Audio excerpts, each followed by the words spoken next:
तो चलिए आज बात करते हैं कैपेसिटर की कि कैपेसिटर होता क्या है। मैंने लिखा है कि it is a device which is used to store charge and hence electrical energy in a small space.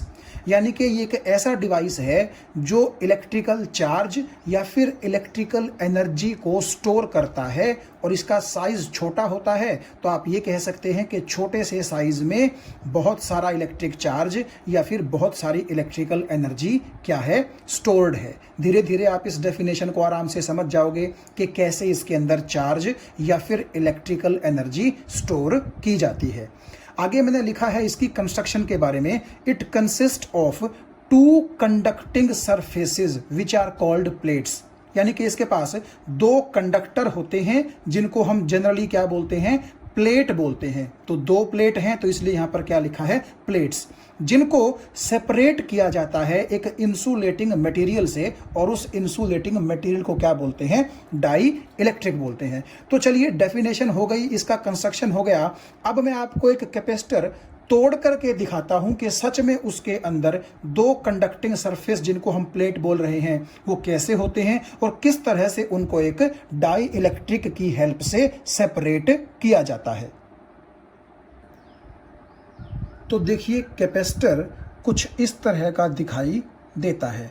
ये एक सिलेंड्रिकल ऑब्जेक्ट है, आप देख सकते हैं, और इसके नीचे से ये देखिए दो मेटेलिक वायर्स बाहर की तरफ निकली हुई हैं। तो ये एक सिलेंड्रिकल ऑब्जेक्ट जो मेरे हाथ में आपको दिखाई दे रहा है, ये क्या है, ये कैपेसिटर है। ठीक है, अब हम ये देखते हैं कि इसको अंदर से तोड़ेंगे अगर हम कैपेसिटर को तो ये कैसा दिखाई देगा। सबसे पहले मैं ये करता हूं काम कि इसके ऊपर ये जो ब्लू एनवल्प सा चढ़ा हुआ है इसको उतार देते हैं, और इसके अंदर आप देखिएगा ये जो सिल्वर कलर का आपको नजर आ रहा है ये ऑब्जेक्ट अंदर से निकलेगा।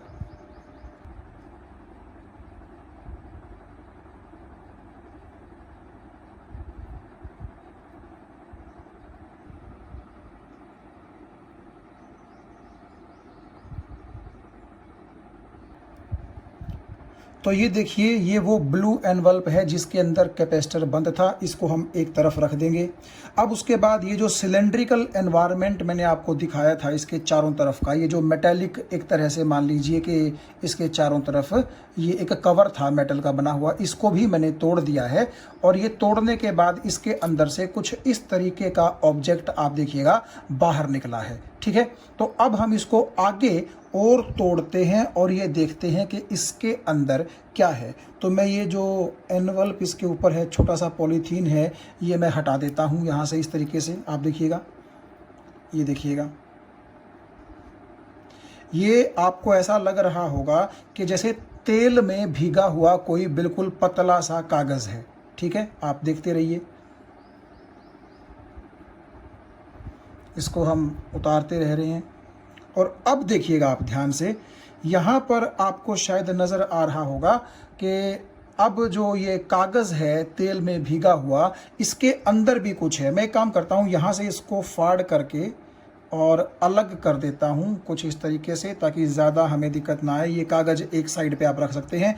ये कागज़ क्योंकि इंसुलेटर होता है तो आप इसको डाई इलेक्ट्रिक बोल सकते हैं। तो अब देखिएगा आप, मैं इसको कैपेसिटर को आपको खोल करके दिखा रहा हूँ।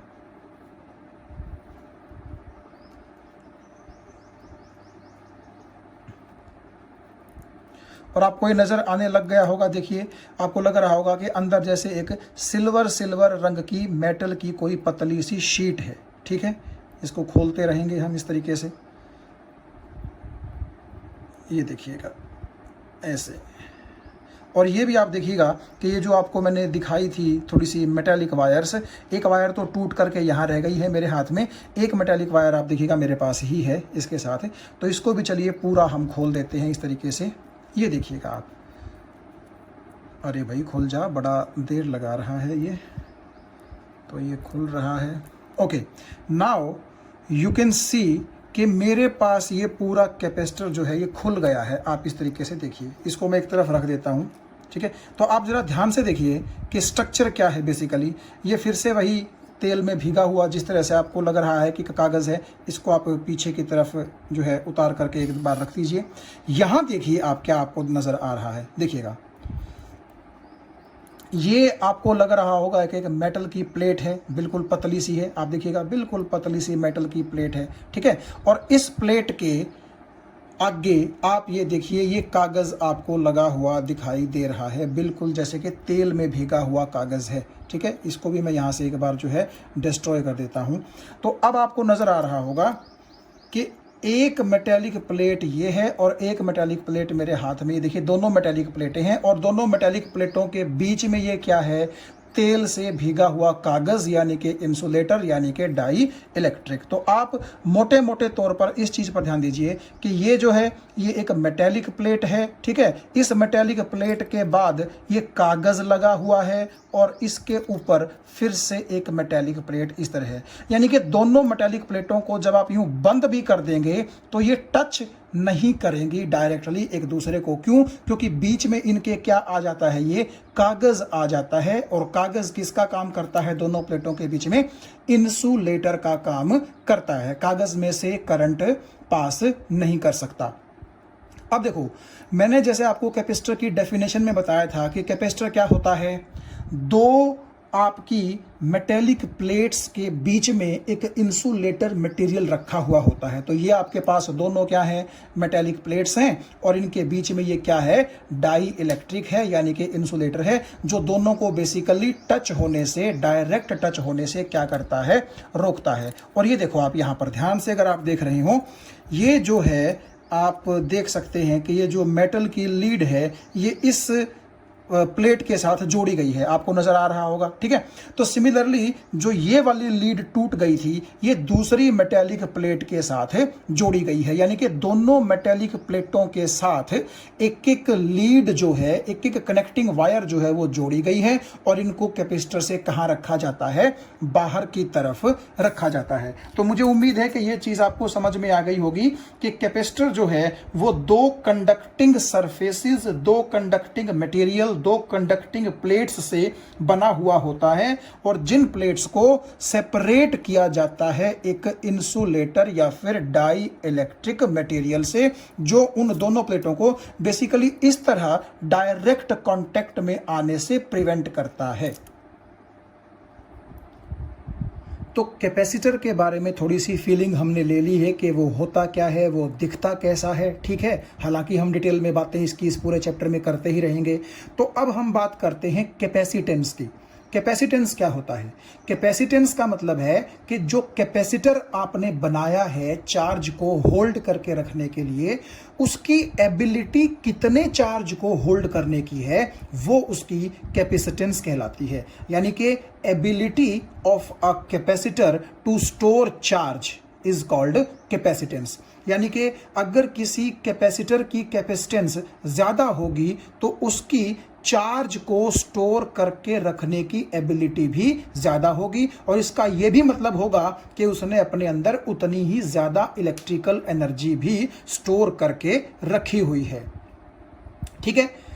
कैपेसिटर को आप सर्किट के अंदर कनेक्ट करते हैं ताकि उस सर्किट में अगर एनर्जी की ज़रूरत हो तो वो कैपेसिटर अपनी इलेक्ट्रिकल एनर्जी उस सर्किट को एकदम से दे सके, ताकि वो सर्किट जिस भी फंक्शन को करने के लिए बनाया गया है वो सर्किट उस फंक्शन को अंजाम दे सके, उस फंक्शन को वो कर सके।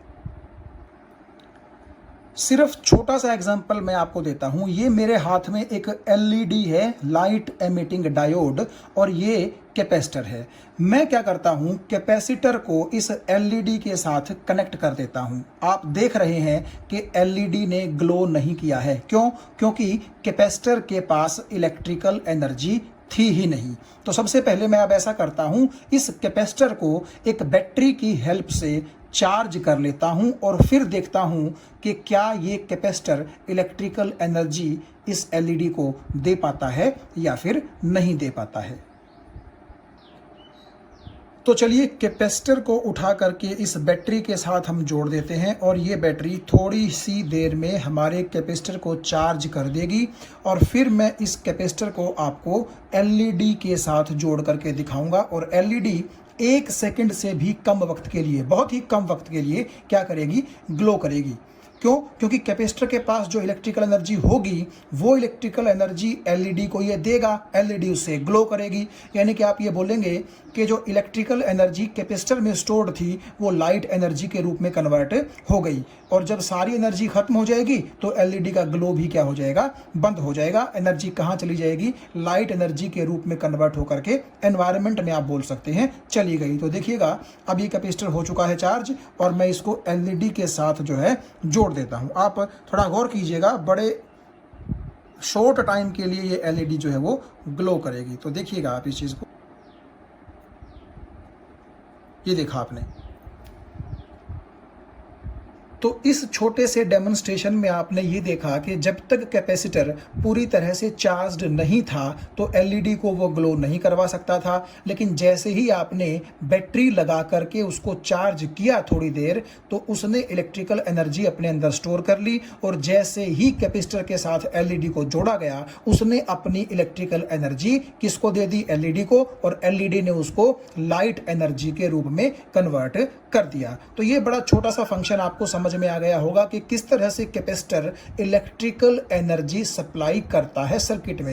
ये तो बहुत छोटा सा एग्जांपल था सिर्फ आपकी समझ के लिए।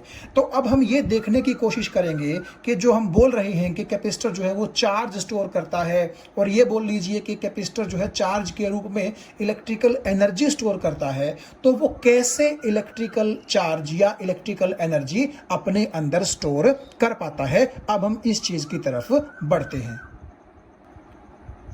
तो जैसा कि आपने देखा कि कैपेसिटर का मतलब है कि उसके पास 2 मेटेलिक प्लेट होती हैं। मान लीजिए ये है एक मेटेलिक प्लेट नंबर 1 और ये है दूसरी मेटेलिक प्लेट नंबर 2। ये दोनों मेटेलिक प्लेट हैं जिनके बीच में क्या होता है, इंसुलेटर। तो मान लीजिए दोनों के बीच में एयर है, यहाँ पर एयर भी किसका काम करती है, इंसुलेटर का। ठीक है, मैंने पहली मेटेलिक प्लेट से ये मेटेलिक वायर बाहर निकाल दी, दूसरी मेटेलिक प्लेट से ये मेटेलिक वायर बाहर निकाल दी, जैसा कि मैंने अभी आपको पीछे एक कैपेसिटर तोड़ करके दिखाया था। ठीक है, आप इसको वही पतली सी मेटेलिक प्लेट नंबर 1, इसको वही पतली सी मेटेलिक प्लेट नंबर 2 मान करके चलिए, और दोनों के बीच में वो तेल लगा हुआ कागज ना रख के मैंने एयर रख दी। ठीक है, तो एयर भी तो एक इंसुलेटर होती है, तो हमें तो वही अरेंजमेंट करना था कि 2 मेटेलिक प्लेट्स और उनके बीच में इंसुलेटर। तो ये क्या बन गया, आपका कैपेसिटर। अब हम देखते हैं कि ये कैपेसिटर कैसे चार्ज स्टोर करता है। तो सबसे पहले आप ये देखिएगा, याद कीजिए जब मैं एलईडी आपको ग्लो करके दिखा रहा था तो मैंने क्या किया था, कैपेसिटर की जो आपकी दोनों प्लेट से निकली हुई ये वायर थी, ये वायर मैंने एक बैटरी के साथ कनेक्ट की थी। मान लीजिए ये वो बैटरी है, उसका ये पॉजिटिव टर्मिनल है और ये उस बैटरी का कैसा है, नेगेटिव टर्मिनल है। तो मैं इस वायर को पॉजिटिव के साथ और इस वायर को नेगेटिव के साथ जोड़ दूंगा, जैसे मैंने आपको पहले जोड़ करके दिखाया था कैपेसिटर बैटरी के साथ। अभी आप एक चीज़ नोट कीजिए ज़रा कि जो ये मेटेलिक प्लेट नंबर 1 है और जो मेटेलिक प्लेट नंबर 2 है, दोनों पर शुरुआत में 0 चार्ज है, यानी कि इस पर भी चार्ज 0 है और इस पर भी चार्ज कितना है, 0। और अगर दोनों प्लेटों पर कोई चार्ज नहीं है तो इसका मतलब क्या है, इसका मतलब है कि इस प्लेट पर जितना पॉजिटिव चार्ज है उतना ही इस पर नेगेटिव चार्ज भी है, क्योंकि आपको पता है ये मेटल है और मेटल तो क्या हर चीज़ किससे मिलकर बनी है, एटम से, और एटम के अंदर positive negative charges normal condition में कैसे होते हैं, बराबर होते हैं। तो ये जितने प्रोटॉन्स हैं उतने ही आप मान के चल लीजिए कौन है, इलेक्ट्रॉन्स हैं। तो हर एक एटम न्यूट्रल है, इसीलिए आपकी मेटेलिक प्लेट भी कैसी है, न्यूट्रल है। तो इसीलिए मैंने इस पर 4 पॉजिटिव समझने के लिए और 4 नेगेटिव दिखा दिए। सिमिलरली आप यहाँ भी बना दीजिए 1 2 3 और ये 4 पॉजिटिव यहां दिखा दीजिए और 4 ही इस पर क्या दिखा दीजिए, नेगेटिव। क्योंकि चार्ज तो होंगे ना प्लेट्स के पास, बस नेट चार्ज इस पर भी जीरो होगा और इस पर भी क्या होगा, जीरो होगा। ये चीज आपको समझ में आ गई। तो क्योंकि दोनों प्लेटों पर शुरुआत में चार्ज जीरो जीरो है, तो आप ये भी कह सकते हैं कि दोनों प्लेटों ने कोई चार्ज अपने ऊपर स्टोर नहीं किया है। अगर मैं आपसे पूछूं दोनों प्लेटों के बीच में पोटेंशियल डिफरेंस कितना होगा, तो वो भी कितना होगा, जीरो होगा। कैसे, आप थोड़ा सा इस तरह सोच लीजिए बिल्कुल आसान तरीके से कि पोटेंशियल का फॉर्मूला होता है 1/4πε0 चार्ज अपॉन डिस्टेंस। तो क्योंकि दोनों प्लेटों पर जीरो जीरो चार्ज है, तो चार्ज के जीरो होने से आपका पोटेंशियल भी कितना हो गया, जीरो। तो इसका भी पोटेंशियल जीरो, इसका भी पोटेंशियल जीरो, तो जीरो में से जीरो गई तो पोटेंशियल डिफरेंस भी कितना आ गया, दोनों प्लेटों के बीच में जीरो। तो इसका मतलब है कि जब तक आप कैपेसिटर की दोनों प्लेटों के साथ जुड़ी हुई ये दो मेटेलिक वायर बैटरी के साथ जब तक कनेक्ट नहीं कर देते, तो दोनों प्लेटों पर चार्ज भी जीरो है और दोनों प्लेटों के बीच का पोटेंशियल डिफरेंस भी कितना है, जीरो। इसको मैं यहां लिख लेता हूं कि initially charge is also zero and potential difference is also zero. क्या होगा अगर मैं इन मेटेलिक प्लेट्स से जुड़ी हुई इन वायर्स को बैटरी के साथ जोड़ दूं? आपको पता है चार्जिंग शुरू हो जाएगी, लेकिन मीनिंग समझते हैं उसका क्या होगा। तो ये प्लेट आप जोड़ दीजिए पॉजिटिव टर्मिनल से और ये प्लेट आप जोड़ दीजिए नेगेटिव टर्मिनल से, तो सर्किट कंप्लीट हो गया। अब क्या होगा, अब होगा ये कि बैटरी का जो पॉजिटिव टर्मिनल है वो यहां के नेगेटिव चार्जेस यानी कि इलेक्ट्रॉन्स को अट्रैक्ट कर लेगा। तो सपोज कीजिए ये वाला इलेक्ट्रॉन यहां से गायब हो गया, मैंने इसको कट कर दिया। गायब होने का मतलब ये है कि ये इस वायर के थ्रू चलता चलता किसकी तरफ आ जाएगा, पॉजिटिव चार्ज की तरफ आ जाएगा या पॉजिटिव टर्मिनल की तरफ आ जाएगा इस बैटरी के। ये बात आपको समझ में आ गई है। और ऐसा होते ही आप देखिए इस प्लेट पर चार्ज जीरो नहीं रहा। क्यों नहीं रहा? क्योंकि पहले तो क्या था, 4 पॉजिटिव चार्ज थे, 4 नेगेटिव चार्ज थे, तो नेट चार्ज जीरो था। लेकिन अब इस बैटरी के पॉजिटिव टर्मिनल ने क्या किया, एक इलेक्ट्रॉन को अट्रैक्ट करके अपने पास बुला लिया, यानी कि यहां पर अब 4 इलेक्ट्रॉन नहीं बल्कि 3 इलेक्ट्रॉन रह गई। तो 3 इलेक्ट्रॉन्स का नेगेटिव चार्ज 3 प्रोटॉन्स के पॉजिटिव चार्ज से बैलेंस हो जाएगा, लेकिन ये एक प्रोटॉन का पॉजिटिव चार्ज तो फालतू बचा। यानी कि अब इस प्लेट नंबर 1 पर आपका नेट चार्ज कैसा आ गया, पॉजिटिव आ गया। यह बात आपको समझ में आ गई होगी, यानी कि अब इस पर चार्ज जीरो नहीं रहा। अब इस इलेक्ट्रॉन का क्या हुआ, जो आपके बैटरी के पॉजिटिव टर्मिनल की तरफ अट्रैक्ट हुआ था, वो इलेक्ट्रॉन यूं चलता चलता चलता बैटरी को क्रॉस करके यहां प्लेट नंबर 2 पर डिपॉजिट हो जाएगा। यानी कि सपोज कीजिए ये वाला माइनस यूं इसके अंदर से पास करता करता सपोज कीजिए ए यहां आकर के डिपॉजिट हो गया। देखो भाई, होता यह है कि जो नेगेटिवली चार्ज्ड इलेक्ट्रॉन होता है उसको ये पॉजिटिव टर्मिनल क्या करता है, अट्रैक्ट करता है। और जब वो बैटरी के अंदर से जाता है तो नेचुरली नेगेटिव टर्मिनल उस इलेक्ट्रॉन को अपने पास नहीं आने देगा। उसी चक्कर में बैटरी को क्या करनी पड़ेगी, अपनी एनर्जी खर्च करनी पड़ेगी और उस इलेक्ट्रॉन के ऊपर अपनी एनर्जी खर्च करके ये बैटरी उसको क्या करेगी, सर्किट में आगे भेज देगी और यहां प्लेट नंबर 2 पर डिपॉजिट कर देगी। तो ये मत सोचिए कि इलेक्ट्रॉन आसानी से यहां डिपॉजिट हो गया। उस प्रोसेस में बैटरी क्या करती है, अपनी एनर्जी खर्च करती है ताकि वो इस नेगेटिव टर्मिनल के रिपल्सिव फोर्स के अगेंस्ट काम करके इलेक्ट्रॉन को प्लेट नंबर 2 पर डिपॉजिट कर सके। ठीक है, तो चलिए पहले प्लेट नंबर 2 पर भी नेट चार्ज कितना था, जीरो, क्योंकि 4 पॉजिटिव चार्जेस थे और 4 नेगेटिव चार्जेस थे। लेकिन अब आप समझ गए होंगे कि क्या अब भी प्लेट पर नेट चार्ज जीरो रहा? जी नहीं। अब जो इलेक्ट्रॉन प्लेट नंबर 1 से निकला था वो इलेक्ट्रॉन प्लेट नंबर 2 पर आ चुका है। तो अब क्या है, 4 तो यहां पर पॉजिटिव चार्जेस हैं और 4 यहां पर आपके नेगेटिव चार्जेस इसके खुद के थे, तो ये तो कैंसिल कर जाएंगे अभी भी। लेकिन जो ये 5वां इलेक्ट्रॉन आया था प्लेट नंबर 1 से यहां डिपॉजिट हुआ था, इस 5वें इलेक्ट्रॉन के नेगेटिव चार्ज को कंपनसेट करने के लिए यहां कोई पॉजिटिव चार्ज नहीं है। इसका मतलब है इस प्लेट पर अब नेट चार्ज कैसा आ गया, नेगेटिव आ गया। और एक चीज और नोट आप कीजिएगा, जितना इस प्लेट पर पॉजिटिव आया होगा उतना ही इस प्लेट नंबर 2 पर क्या आया होगा, नेगेटिव आया होगा। ये चीज आपको समझ में आ गई है। क्यों? क्योंकि एक इलेक्ट्रॉन जो है वो यहां से यहां क्या हुआ है, ट्रांसफर हुआ है। तो जितना इस प्लेट पर पॉजिटिव आया था उतना ही इस प्लेट पर क्या आ जाएगा, नेगेटिव चार्ज आ जाएगा।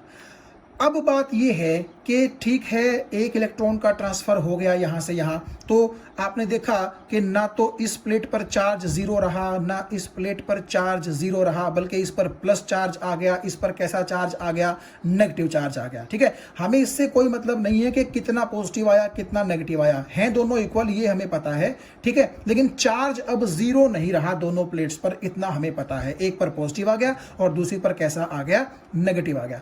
तो अब क्या आप ये कह सकते हैं कि दोनों प्लेटों के बीच में अभी भी पोटेंशियल डिफरेंस जीरो है? जी नहीं, अब पोटेंशियल डिफरेंस जीरो नहीं होगा। क्यों नहीं होगा? देखो, इस प्लेट पर आपका कैसा चार्ज आ गया है, पॉजिटिव चार्ज आ गया है, तो चार्ज पॉजिटिव होने की वजह से इस प्लेट का पोटेंशियल भी कैसा होगा, पॉजिटिव होगा। ये बात समझ में आ गई।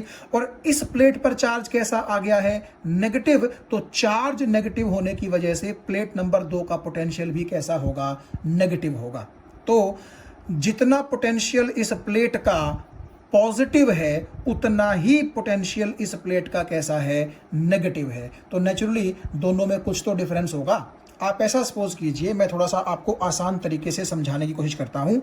जब शुरू में दोनों पर चार्ज 0 0 था तो दोनों का पोटेंशियल भी 0 0 था और पोटेंशियल डिफरेंस भी कितना था, 0 था। ये चीज समझ में आ गई। तो आप ऐसा मान के चल लीजिए कि ये लाइन 0 को कोरस्पॉन्ड करती है और ये लाइन भी 0 को कोरस्पॉन्ड करती है। ये बताती है पहली प्लेट का पोटेंशियल। ठीक है, मैं यहां लिख देता हूं, ये पहली प्लेट का पोटेंशियल पाती है और ये दूसरी प्लेट का पोटेंशियल रिप्रेजेंट करती है। आपको इस तरीके से थोड़ा सा समझ में आने में आसानी रहेगी। तो देखो, पहली प्लेट का पोटेंशियल 0, ठीक है, और दूसरी प्लेट का भी पोटेंशियल 0, तो दोनों सेम लेवल पे हैं, 0 0। ठीक, अब क्या होगा, पहली प्लेट पर पॉजिटिव चार्ज आ गया तो पॉजिटिव चार्ज की वजह से इसका पोटेंशियल पहली प्लेट का तो पॉजिटिव हो जाएगा ना। तो पॉजिटिव चीजें कहां होती हैं, ऊपर की तरफ। मतलब आप ऐसा मान के चल लीजिए कि ऊपर की तरफ आपकी प्लस वाई एक्सिस है और नीचे की तरफ आपकी माइनस वाई एक्सिस है। तो हम ऊपर चलेंगे तो वो पॉजिटिव वैल्यूज होंगी और नीचे चलेंगे तो वो कैसी होंगी, नेगेटिव वैल्यूज। तो सपोज करो इस प्लेट पर जो ये पॉजिटिव चार्ज आया उसकी वजह से जो इसका पोटेंशियल पॉजिटिव हो गया, सपोज करो वो प्लस के 1 वोल्ट हो गया। मान लीजिए, हमने तो जस्ट बात को समझना है। तो जब ये वाली लाइन 0 वोल्ट को रिप्रेजेंट करती है तो इससे ऊपर एक लाइन और मैं रिप्रेजेंट कर देता हूं। ये किसको रिप्रेजेंट करेगी, प्लस 1 वोल्ट को। यानी कि अब मतलब ये है कि पहली प्लेट का पोटेंशियल 0 से प्लस 1 वोल्ट बढ़ गया है, क्योंकि पहली प्लेट पर आपका पॉजिटिव चार्ज की वजह से पोटेंशियल पॉजिटिव हो गया है। आओ जरा दूसरी प्लेट की बात करते हैं।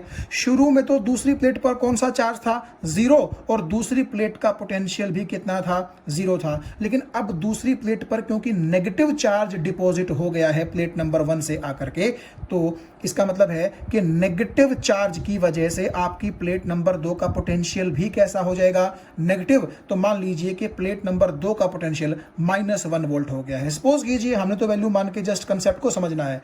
तो आप खुद देखिएगा कि -1 वोल्ट ऊपर की तरफ जाएगा कि नीचे की तरफ जाएगा। ऑफ कोर्स नीचे की तरफ आएगा, क्योंकि ऊपर पॉजिटिव है और नीचे नेगेटिव है। तो मान लीजिए कि प्लेट नंबर 2 का पोटेंशियल 0 से आपका इस तरफ -1 वोल्ट हो गया है। ये चीज आपको समझ में आ गई। तो पहले क्या था, जब पहली प्लेट का भी पोटेंशियल 0 था, दूसरी प्लेट का भी पोटेंशियल 0 था, तो 0 - 0, तो पोटेंशियल डिफरेंस दोनों प्लेट्स के बीच में कितना था, 0। लेकिन अब पहली प्लेट का पोटेंशियल पॉजिटिव हो चुका है, दूसरी प्लेट का पोटेंशियल नेगेटिव हो चुका है। तो अब क्या दोनों के बीच में पोटेंशियल डिफरेंस 0 होगा? जी नहीं। पोटेंशियल डिफरेंस का क्या मतलब होता है, बड़े पोटेंशियल में से छोटा पोटेंशियल घटा दो। तो बड़ा पोटेंशियल कितना है, +1 वोल्ट, और छोटा पोटेंशियल कितना है, -1 वोल्ट। ठीक है, तो बड़े पोटेंशियल में से छोटा पोटेंशियल हमने घटा दिया, तो माइनस माइनस क्या हो जाएंगे, प्लस। यानी कि अब की बार पोटेंशियल डिफरेंस दोनों प्लेटों के बीच में जो पहले 0 था अब बढ़कर के कितना हो गया है, 2 वोल्ट हो गया है। और मुझे उम्मीद है ये चीज़ आप आसानी से समझ गए होंगे। आप कुछ इस तरीके से अंदाज़ा लगाइए जस्ट अपने समझने के लिए कि जितना इस प्लेट पर पॉजिटिव चार्ज बढ़ेगा उतना इस प्लेट का पॉजिटिव पोटेंशियल बढ़ता रहेगा, और जितना इस प्लेट पर नेगेटिव चार्ज बढ़ेगा उतना इस प्लेट का पोटेंशियल नेगेटिव में बढ़ता रहेगा, और दोनों प्लेटों के बीच में पोटेंशियल डिफरेंस भी बढ़ता रहेगा। तो क्या मैं ऐसा बोल सकता हूं कि जैसे ही आपके पहली प्लेट से इलेक्ट्रॉन निकल करके दूसरी प्लेट पर जाने लगे, यानी कि एक प्लेट से दूसरी प्लेट पर चार्ज डिपॉजिट होने लगे, दोनों प्लेटों पर बराबर बराबर पॉजिटिव नेगेटिव चार्जेस आने लगे, तो जैसे जैसे दोनों प्लेटों का चार्ज बढ़ेगा वैसे वैसे दोनों प्लेटों के बीच का पोटेंशियल डिफरेंस भी बढ़ेगा।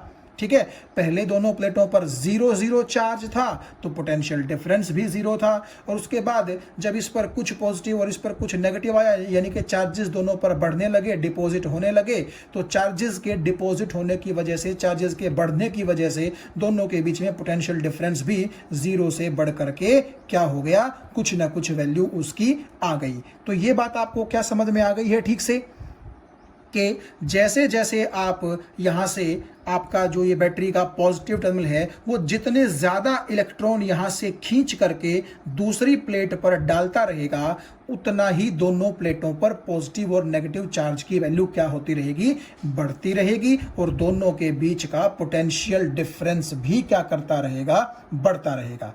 ये चीज़ आपको समझ में आ गई। तो यहाँ से हम एक चीज़ और बोल सकते हैं क्या, कि potential difference between the two plates of the capacitor is directly proportional to the charge coming on the plates। बिल्कुल सिंपल लैंग्वेज में बोल रहा हूं, कोई टेक्निकल इसके अंदर ज्यादा अभी एस्पेक्ट मैंने रखा नहीं है। ठीक है ना भाई, अब शुरू में दोनों प्लेटों पर 0 0 चार्ज था, तो जब चार्ज 0 था तो पोटेंशियल भी कितना था, ये देखिए 0 था, और जैसे जैसे इस प्लेट पर या इस प्लेट पर आपके पॉजिटिव नेगेटिव चार्जेस बढ़ते जा रहे हैं, यहां पर Q का मतलब क्या होता है, Q का मतलब होता है किसी भी एक प्लेट पर जो चार्ज है उससे। तो आप ऐसा कीजिए, नेगेटिव को मारो गोली, हम पॉजिटिव प्लेट की बात करते हैं, तो जितना ये बैटरी का पॉजिटिव टर्मिनल यहां से इलेक्ट्रॉन्स निकालता रहेगा उतना ही इस प्लेट पर क्या बढ़ता रहेगा, पॉजिटिव चार्ज। तो अगर चार्ज बढ़ेगा तो दोनों प्लेटों के बीच का पोटेंशियल डिफरेंस भी क्या होगा, बढ़ेगा। तो आप इसको ऐसा लिख लीजिए, या लिख लीजिए कि Q is directly proportional to V, किसी भी तरह आप लिख लीजिए, कोई ज्यादा फर्क इसमें नहीं पड़ता। हमें तो सिर्फ ये देखना था कि जैसे जैसे चार्ज बढ़ रहा है वैसे वैसे दोनों प्लेटों के बीच का पोटेंशियल डिफरेंस भी क्या होता जा रहा है, बढ़ता जा रहा है। अब बात यह है कि ये जो दोनों प्लेटों के बीच का पोटेंशियल डिफरेंस है ये कब तक बढ़ता रहेगा, यानी कि कब तक दोनों प्लेटों पर चार्जेस आते रहेंगे। देखिए ना, इस बैटरी के पॉजिटिव टर्मिनल ने क्या किया, इलेक्ट्रॉन को यहां से खींच करके दूसरी प्लेट पर डिपॉजिट कर दिया। फिर मान लीजिए इस इलेक्ट्रॉन को खींच लिया तो यहां से 2 इलेक्ट्रॉन्स की कमी हो गई, यानी कि यहां पर आपका डबल पॉजिटिव चार्ज आ जाएगा, और वही दोनों इलेक्ट्रॉन क्योंकि यहां पर आए हैं तो यहां पर आपका डबल क्या आ जाएगा, नेगेटिव चार्ज आ जाएगा। तो तो कब तक ऐसा होता रहेगा कि यहां से इलेक्ट्रॉन डिपॉजिट होते रहेंगे और इस प्लेट पर आपका पॉजिटिव चार्ज आता रहेगा, और कब तक ऐसा होता रहेगा कि यहां पर आपके इलेक्ट्रॉन्स डिपॉजिट होते रहेंगे और इस प्लेट पर आपका नेगेटिव चार्ज आता रहेगा। क्योंकि ऐसा सोचना लाजमी भी तो है ना। सपोज कीजिए यहां पर ढेर सारे इलेक्ट्रॉन इकट्ठे हो गए नेगेटिव, तो अगर ये बैटरी का पॉजिटिव टर्मिनल एक और इलेक्ट्रॉन को खींच करके यहां प्लेट नंबर 2 पर डिपॉजिट करने की कोशिश करेगा, तो ये वाले इलेक्ट्रॉन्स का जो नेगेटिव चार्ज है वो उस इलेक्ट्रॉन के नेगेटिव चार्ज को रिपेल कर देगा और उसको और ज्यादा यहां पर डिपॉजिट होने नहीं देगा। ये समस्या तो आएगी ही आएगी ना। तो ये कब तक चलता रहेगा कि चार्ज एक प्लेट से दूसरी प्लेट तक डिपॉजिट होता रहेगा। मैं आपको बता दूं, जैसे ही दोनों प्लेटों के बीच का पोटेंशियल डिफरेंस एग्जैक्टली बैटरी की वोल्टेज के बराबर हो जाएगा तो ये चार्जेस का फ्लो रुक जाएगा। यानी कि मेरा कहने का मतलब ये है कि मान लीजिए आपकी बैटरी है ये 6 वोल्ट की सपोज करो, और दोनों प्लेटों के बीच में शुरू में जो पोटेंशियल डिफरेंस 0 था वो बढ़ते बढ़ते बढ़ते बढ़ते मान लीजिए 6 वोल्ट हो गया, यानी कि दोनों प्लेटों के बीच का पोटेंशियल डिफरेंस कितना हो गया, 6 वोल्ट हो गया। तो आप ये कह सकते हैं कि दोनों प्लेटों के बीच का पोटेंशियल डिफरेंस 6 वोल्ट है और बैटरी भी कितने वोल्ट की है, 6 वोल्ट की। तो जब ऐसा हो जाएगा कि दोनों प्लेटों के बीच का पोटेंशियल डिफरेंस अप्लाइड बैटरी की वोल्टेज के बराबर हो जाएगा, तब ये चार्जेस का फ्लो रुक जाएगा और उस वक्त हम बोलेंगे कि हमारा जो कैपेसिटर है वो फुल्ली चार्ज हो चुका है। तो ऐसा क्यों होता है, इसके लिए आप इस पेज पर ज़रा ध्यान दीजिए। मान लीजिए ये वही कैपेसिटर की दोनों प्लेटें हैं जिसको आपने 6 वोल्ट की बैटरी के साथ जोड़ दिया है। तो शुरू में क्या हुआ, इस पर भी नेट चार्ज 0, इस पर भी नेट चार्ज 0, तो पोटेंशियल डिफरेंस भी प्लेटों के बीच में कितना रहेगा, 0 रहेगा। अब मैंने जैसे आपको बताया था कि बैटरी का जो पॉजिटिव टर्मिनल है वो एक इलेक्ट्रॉन को यहां से अट्रैक्ट करके दूसरी तरफ डिपॉजिट कर देगा। तो सपोज कीजिए ये वाला इलेक्ट्रॉन यहां से चला गया, मैंने इसको यहां दिखाया नहीं है, और ये यहां पर डिपॉजिट हो गया आकर के। तो अब क्या होगा, इस प्लेट पर नेट आपका एक पॉजिटिव चार्ज बच जाएगा और इस प्लेट पर आपका नेट एक नेगेटिव चार्ज बच जाएगा। क्यों, क्योंकि ये दोनों पॉजिटिव तो ये दोनों नेगेटिव से क्या हो जाएंगे, कैंसिल, ये तीनों पॉजिटिव भी इन तीनों नेगेटिव से क्या हो जाएंगे, कैंसिल। लेकिन यहां पर एक पॉजिटिव एक्स्ट्रा बच जाएगा, यहां पर एक नेगेटिव एक्स्ट्रा बच जाएगा। तो इस प्लेट पर आपका सपोज कीजिएगा +1 कूलम चार्ज हो गया और इस प्लेट पर आप समझते हैं कितना चार्ज हो गया, -1 कूलम। सपोज कीजिएगा, ऐसा जस्ट समझने के लिए मैं बोल रहा हूं, क्योंकि इस पर जितना पॉजिटिव चार्ज होगा इस पर उतना ही क्या होगा, नेगेटिव चार्ज होगा। और क्योंकि इस पर पॉजिटिव चार्ज आ गया है तो इसका पोटेंशियल सपोज कीजिए कि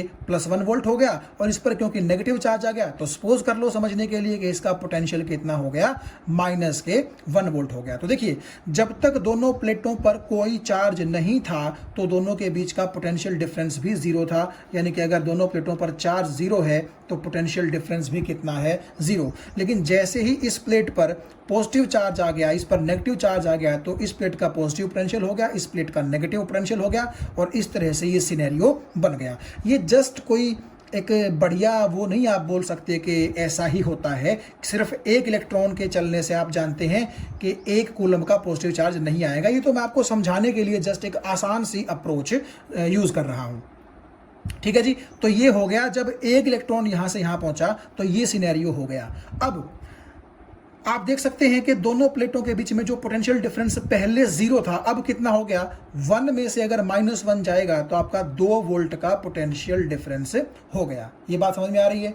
चलिए, तो अभी तो दोनों प्लेटों के बीच का पोटेंशियल डिफरेंस बैटरी के पोटेंशियल डिफरेंस के बराबर नहीं हुआ ना, तो अभी तो आपका चार्ज फ्लो करेगा। तो अब देखिएगा, ये पॉजिटिव टर्मिनल सपोज करो इस इलेक्ट्रॉन को अट्रैक्ट करके यहां डिपॉजिट कर देता है। तो अब क्या होगा, यहां पर आप देखिएगा कि ये पॉजिटिव के साथ ये पॉजिटिव भी आ जाएगा, ये पॉजिटिव और ये नेगेटिव आपस में क्या कर देंगे, कैंसिल। यानी कि यहां पर आपका बेसिकली 2 पॉजिटिव चार्ज आ गया और यहां पर तो अभी भी कैंसिल कर रहे हैं ये, लेकिन ये दोनों नेगेटिव चार्ज यहां पर नेट चार्ज 2 नेगेटिव ले आएंगे। ये बात आपको समझ में आ गई। तो मान लीजिए कि जैसे हम पहले बात कर रहे थे कि एक चार्ज नेगेटिव जब जाता है तो 1 कूलम आता है, तो जब 2 नेगेटिव चार्जेस यहां से चले गए तो यहां पर पहली प्लेट पर हो गया आपका +2 कूलम और यहां पर आपके पास क्या हो गया, देखिएगा -2 कूलम। तो क्योंकि चार्ज और ज़्यादा पॉजिटिव और ज़्यादा नेगेटिव हो गया तो आपकी प्लेटों का पोटेंशियल भी और पॉजिटिव की तरफ और इसका पोटेंशियल और नेगेटिव की तरफ बढ़ता रहेगा। तो मान लीजिए पहली प्लेट का पोटेंशियल 1 वोल्ट से बढ़कर के 2 वोल्ट हो गया और दूसरी प्लेट का पोटेंशियल -1 वोल्ट से -2 वोल्ट हो गया और ज़्यादा नेगेटिव हो गया। तो अब क्या होगा, 2 वोल्ट में से -2 वोल्ट गए तो 4 वोल्ट। तो अब आपका पोटेंशियल डिफरेंस दोनों प्लेटों के बीच में बढ़कर के कितना हो गया है, 4 वोल्ट हो गया है। अभी भी आप देखिएगा 4 वोल्ट 6 वोल्ट के बराबर नहीं है। तो अब लास्ट केस में सपोज कीजिए इस बैटरी के टर्मिनल ने ये इलेक्ट्रॉन भी यहां से खींच करके और यहां डिपॉजिट कर दिया। तो अब देखो इस प्लेट पर सिर्फ आपके क्या रहे, सब के सब पॉजिटिव चार्ज रहे, यानी कि इस प्लेट पर आपका पॉजिटिव चार्ज आ गया, और ये तो आपस में अभी भी कैंसिल कर रहे हैं, लेकिन ये 3 इलेक्ट्रॉन इस प्लेट को क्या कर रहे हैं, नेगेटिवली चार्ज कर रहे हैं। तो सपोज कीजिएगा कि पहले वाली कंडीशन के बाद अब इस प्लेट पर चार्ज बढ़ करके +3 कूलम हो गया, और इस प्लेट पर बढ़ करके आपका -3 कूलम हो गया। तो क्योंकि अब इसका चार्ज और पॉजिटिव हो गया, तो इसका तो पोटेंशियल पॉजिटिव में और बढ़ जाएगा, इस पर चार्ज और नेगेटिव हो गया, इसका पोटेंशियल और ज्यादा नेगेटिव में जाएगा।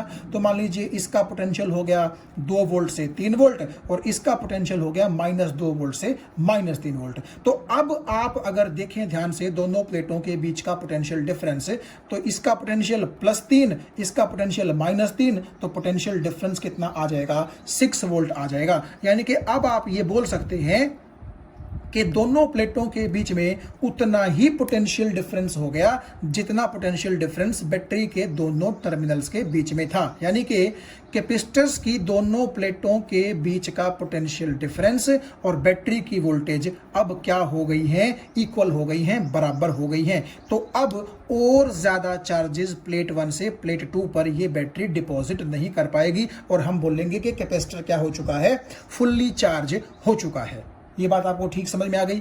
देखिए शुरू में क्या था, जब इस पर भी चार्ज 0 था, इस पर भी चार्ज 0 था, तो दोनों प्लेटों के बीच का पोटेंशियल डिफरेंस भी 0 था। तो तब तो ऐसा था ना कि आपके चार्जेस फ्लो कर रहे थे एक प्लेट से दूसरी प्लेट पर, लेकिन जब आपकी दोनों प्लेटों के बीच का पोटेंशियल डिफरेंस बैटरी की वोल्टेज के बराबर हो गया, तो इसको हम थोड़ा सा और आसान तरीके से, बिल्कुल एक सिंपल लैंग्वेज में मैं आपको समझाता हूं। मान लीजिए जो ये दोनों प्लेटों के बीच पोटेंशियल डिफरेंस 6 वोल्ट है, तो ऐसा सपोज कीजिए आप कि इसका पोटेंशियल 0 वोल्ट है और इसका पोटेंशियल 6 वोल्ट है, क्योंकि 6 माइनस 0 6 ही तो हो जाएगा। और ये जो बैटरी है इसको भी आप कुछ ऐसे ही सोचिए कि 6 वोल्ट की बैटरी है, तो ये टर्मिनल 0 पर, तो ये टर्मिनल कितने पर हो जाएगा, 6 वोल्ट पर। अब आपकी जो कैपेसिटर की ये वाली प्लेट है ये भी 6 वोल्ट पर है, और बैटरी का जो पॉजिटिव टर्मिनल है वो भी 6 वोल्ट पर है, तो दोनों ये सेम पोटेंशियल पर हो गए, तो अब इनके बीच में चार्ज फ्लो नहीं करेगा। ये बिल्कुल एक आसान सा अप्रोच है, आप इस चीज को समझ सकते हैं कि क्यों अब चार्ज फ्लो नहीं करेगा दोनों प्लेटों के बीच में। पहले क्यों फ्लो कर रहा था, क्योंकि पहले बैटरी का तो ये टर्मिनल 6 वोल्ट पर था, ये 0 पर था। भाई बैटरी अगर आपकी 6 वोल्ट की है, तो मान लीजिए नेगेटिव टर्मिनल 0 वोल्ट पर है, तो पॉजिटिव कितने पर होगा, 6 पर। तो शुरू में तो ये वाली प्लेट का पोटेंशियल 6 नहीं था ना, इसका भी 0 था और इसका भी कितना था, 0। ठीक है, तो जब आपकी पहली प्लेट का पोटेंशियल 0 था और बैटरी का पॉजिटिव टर्मिनल 6 वोल्ट पर था, तो तब तो इनके बीच में पोटेंशियल डिफरेंस था, इसलिए चार्ज फ्लो कर रहे थे। मतलब आप अपने थोड़े से सोचने के लिए ऐसा मान लीजिए कि यार जैसे हम बोल रहे हैं कि V = IR, तो अगर पोटेंशियल डिफरेंस होगा तो ही तो करंट होगा। R आप इस वायर का रेजिस्टेंस मान लीजिए। ठीक है, तो जब यहां पर आपकी पहली प्लेट का पोटेंशियल 0 था, बैटरी का टर्मिनल 6 वोल्ट पर था, तो दोनों के बीच में पोटेंशियल डिफरेंस था, तो पोटेंशियल डिफरेंस था तो आपका करंट भी था, करंट का मतलब चार्ज फ्लो कर रहा था। और जैसे ही आपकी इस प्लेट और इस प्लेट के बीच में पोटेंशियल डिफरेंस 6 वोल्ट हुआ, तो मान लीजिए समझने के लिए कि ये प्लेट 0 वोल्ट पर है प्लेट 2, और प्लेट 1 कितने वोल्ट पर है, 6 वोल्ट पर है। तो अब आप देखिएगा आपकी जो ये पॉजिटिव प्लेट है इसका पोटेंशियल बढ़ते बढ़ते 6 हो चुका है। तो अब देखो ऐसा समझ लीजिए ना आप, वैसे तो मैंने ये बताया था कि आपको इसका पोटेंशियल जो है वो 3 वोल्ट हुआ है, इसका पोटेंशियल आपका -3 वोल्ट हुआ है, लेकिन अगर 0 और 6 की बात हमने करनी है तो मान लीजिए इसका पोटेंशियल 0 है और इसका पोटेंशियल कितना है, 6 है। तो अब देखो इस प्लेट का पोटेंशियल 6, बैटरी का टर्मिनल का पोटेंशियल भी कितना, 6, तो 6 - 6, तो जब आपका V ही 0 हो गया तो I भी कितना हो जाएगा, 0। क्यों, क्योंकि R तो 0 नहीं होगा इस वायर का रेजिस्टेंस। तो जब करंट ही 0 हो गया तो इसका मतलब है कि यहां से लेकर के यहां आपका जो वो है क्या बोलते हैं करंट या चार्ज, वो फ्लो नहीं करेंगे। तो आपको ये चीज समझ में आ गई होगी कि जैसे ही आपकी दोनों प्लेटों के बीच का पोटेंशियल डिफरेंस अप्लाइड बैटरी की वोल्टेज के बराबर हो जाता है, तो उस वक्त चार्ज का फ्लो सीज हो जाता है, CEASE, रुक जाता है, और उस वक्त आप ये कह सकते हैं कि और ज़्यादा चार्जेस प्लेट 1 से प्लेट 2 पर डिपॉजिट नहीं होंगे। इसीलिए हम ये कह सकते हैं कि इस बैटरी ने इस कैपेसिटर पर जितना चार्ज डिपॉजिट करना था वो ये कर चुकी है, और ज़्यादा चार्ज डिपॉजिट नहीं होगा। इसका मतलब है कि कैपेसिटर अब इस बैटरी की हैसियत के मुताबिक फुल्ली चार्ज हो चुका है। ये बात आपको समझ में आ गई होगी, ठीक है। तो अगर आपकी बैटरी ने कैपेसिटर की दोनों प्लेटों पर चार्ज डिपॉजिट कर दिया है तो कैपेसिटर चार्ज हो गया। और एक चीज आप ध्यान से देखिएगा, इस प्लेट पर जितना पॉजिटिव चार्ज होगा इस पर उतना ही नेगेटिव चार्ज होगा। मैं अगर मान लूं कि पहली प्लेट पर प्लस क्यू चार्ज आया है तो दूसरी प्लेट पर आप समझ सकते हैं कितना आएगा, माइनस क्यू आएगा। यानी कि वैल्यू चार्ज की सेम होगी, जस्ट नेचर कैसा होगा, अपोजिट होगा। तो आपकी अगर ये बैटरी कैपेसिटर को चार्ज कर चुकी है और ज़्यादा चार्ज अगर डिपॉजिट अब नहीं हो सकता तो आप एक काम कीजिए, इस बैटरी को आप यहाँ प्लेटों के साथ जो कनेक्शन आपने कर रखा है वो कनेक्शन आप हटा दीजिए। तो तब आपको कुछ ऐसा नज़र आएगा। देखिएगा कि अगर मैं इसको पेज नंबर 4 बोलूँ हमारा आज का लेक्चर का, तो ये जो आपकी पहली प्लेट है इस पर आपको देखिएगा हर जगह पॉजिटिव चार्ज मिला और इस पर आपको कैसा मिला, हर जगह नेगेटिव चार्ज मिला। सो प्लेट 1 इज से positively charged by a charge q and plate 2 is negatively charged say by a charge minus q यहाँ पर, ठीक है।